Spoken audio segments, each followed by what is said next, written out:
and you have over 80 projects. Yeah, we've got West Coast, 100. East Coast, 100 projects.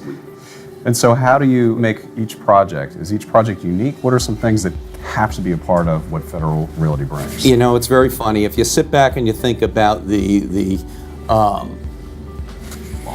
whole history of retail and what has happened, and you think about the 1950s, where after the interstate highway system was put in place in the country, it made sense to take this mall concept, if you will, a couple of big boxes, string of stores in the middle, and lay them out all the way across that interstate highway system, east to west, north to south. And that happened throughout the 60s, throughout the 70s, throughout the 80s.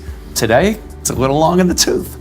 And faces a lot of challenges. Grocery anchored shopping centers, which are a big part of our business. That necessity-based product is a critical product in terms of being able to serve the needs of communities. But there are a few places that are so densely populated that the land is so expensive that the only way to go is up.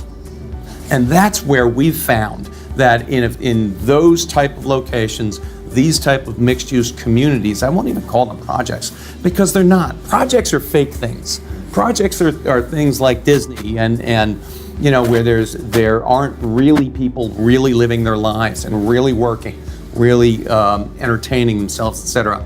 So we're not building projects in those type of locations. We're building communities. The one thing about being a public company and being attractive as an investment alternative to the widest amount of potential investors, we do want to be in various different locations, because some are hot when others are cold, and that's just a part of the game in real estate.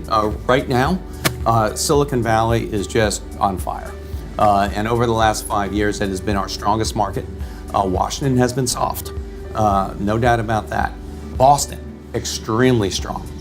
If I were to look back during the recession, Philadelphia was the market that held it all together because it was extremely consistent and didn't have the highs and the lows. So having a company that really is well represented in each of those major markets is really powerful.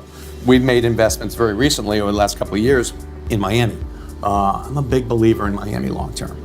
And we've purchased 2 properties that are flawed, that are great, well-located properties, but are flawed. We're going to do mixed use in both of them.